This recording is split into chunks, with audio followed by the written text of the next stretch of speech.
Hello नमस्कार दोस्तों, मैं वाइल्ड लाइफ एक्टिविस्ट विवेक जीव उत्थान सेवा समिति रामसनेघाट बाराबंकी। और आज का रेस्क्यू जो है नारायणपुर गांव में भैया आलोक तिवारी जी के द्वारा दिया गया और भैया अंकित रावत जी के द्वारा दिया गया कि एक लंगूर जो है उसको गांव के जो कुत्ते हैं जो उन लोगों ने दौड़ा कर उसको इतना काट लिया है कि वो एकदम बदहवास सा पड़ा हुआ था। तो आप लोगों ने जो है वहाँ पर हम प्रधान प्रतिनिधि को सूचित किया, नीरज सिंह जी को सूचित किया, उन्होंने 1962 को सूचित किया। हुआ क्या था, ये देर हो गई बहुत ज़्यादा। ये बंदर की जब सूचना मिली, सूचना के बाद जब 1962 को कॉल की गई तो टीम जो है पूरे डालाई ब्लॉक में थी और काफ़ी अंधेरा भी हो गया था। तो टीम ने निश्चय ये किया, हमने भी संपर्क किया तो ये डिसाइड हुआ कि अगली सुबह हम लोग देखने इसको आएंगे। 1962 की टीम आएगी और डॉक्टर वीरेंद्र वर्मा जी के नेतृत्व में पूरी टीम जो है अगली सुबह आ भी गई। और आने के तुरंत बाद लोग कॉल किए और हम लोग भी वहाँ पर पहुँचे, गाँव के सभी लोग पहुँचे क्योंकि बंदर बड़ा था, ताकतवर था।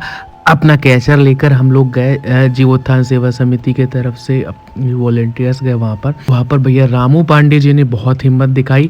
उनकी हिम्मत की जितनी सराहना की जाए उतनी कम है।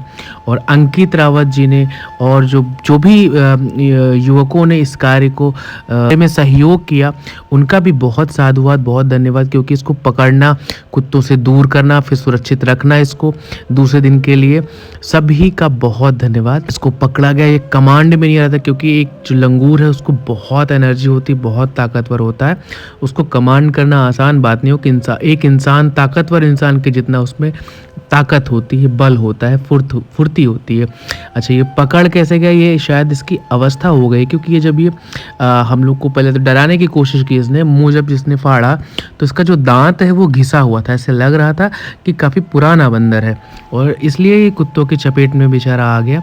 और कुत्तों ने इसको जांघों पर बहुत गहरा घाव दे दिया, इसके सिर के पास एकदम दिमाग के पास का जो हड्डी होता है वो दिखने लगा, इसके गर्दन पर घाव दे दिया, इसके दोनों टांगों के पास घाव दे दिया। एक तरफ तो बहुत ही ज़्यादा था जिसकी ब्लीडिंग रुक ही नहीं रही थी।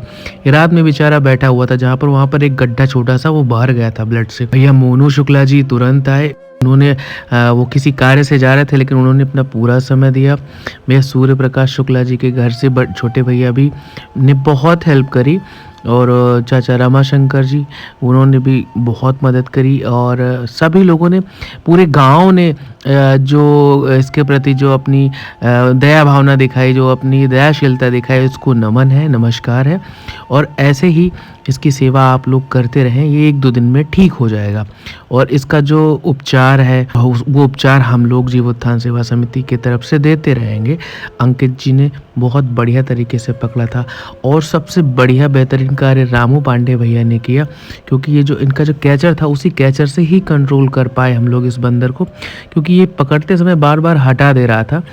तो बड़ी मशक्क़त के बाद इसको पकड़ा गया। फिर इसके जहाँ पर इसको सूचर लगना था, होता क्या है अमूमन डॉग्स वगैरह के बाइट में या काटने पर सूचर या फिर टाँका नहीं लगाया जाता, लेकिन इतना ब्लीडिंग हो रहा था कि डॉक्टर साहब को मजबूरी में टाँका लगाना पड़ा। और वहाँ पर और भी जो मेडिसिन्स थी उनको अप्लाई किया गया, इंजेक्शंस दिए गए, जितने भी रिक्वायर्ड थे सारे इंजेक्शंस को दिए गए। सूचर लगाने के लिए इसके जहाँ पर इसका लंबा और गहरा घाव था पिछले पैर के पास, जहाँ से इसको ज़्यादा समस्या हो रही थी चलने में, उठने में, चढ़ने में पेड़ पर, उसको पहले सूचर लगाया गया, उसमें टाँका लगाया गया।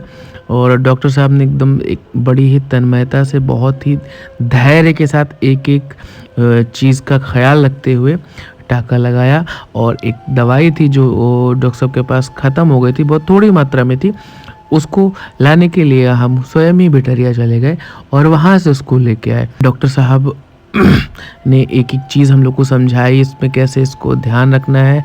इसको वन विभाग को भी सूचित किया गया है और टीम से फिर संपर्क किया जाएगा क्योंकि क्या होता ना, कभी कभी लेट लपेट हो जाता है कार्यक्रम, जैसे बारिश हो रही थी इसलिए कल ट्रीटमेंट इसका नहीं हो पाया।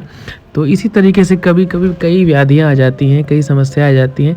ख़ैर उनका निस्तारण किया जाएगा, उनको दूर किया जाएगा और इस बंदर को बचाने में सभी का बहुत धन्यवाद जिन्होंने सहयोग किया और भगवान श्री राम और भगवान हनुमान जी इसका प्रतिफल आप लोगों को ज़रूर देंगे जिनने प्रत्यक्ष या अप्रत्यक्ष सहायता की है। या आपने भगवान श्री राम के दूत की सेवा की है, उनको बचाने का प्रयास किया है, उनकी दवाई पानी की है और उम्मीद करते हैं जल्द ही ये बजरंगबली के दूत स्वस्थ हो जाएंगे और फिर से पेड़ की टहनियों पर उछल कूद करना शुरू कर देंगे और इस नेक कार्य में सभी प्रत्यक्ष या अप्रत्यक्ष सहयोग में आए सभी भाइयों का, सभी मित्रों का बहुत धन्यवाद।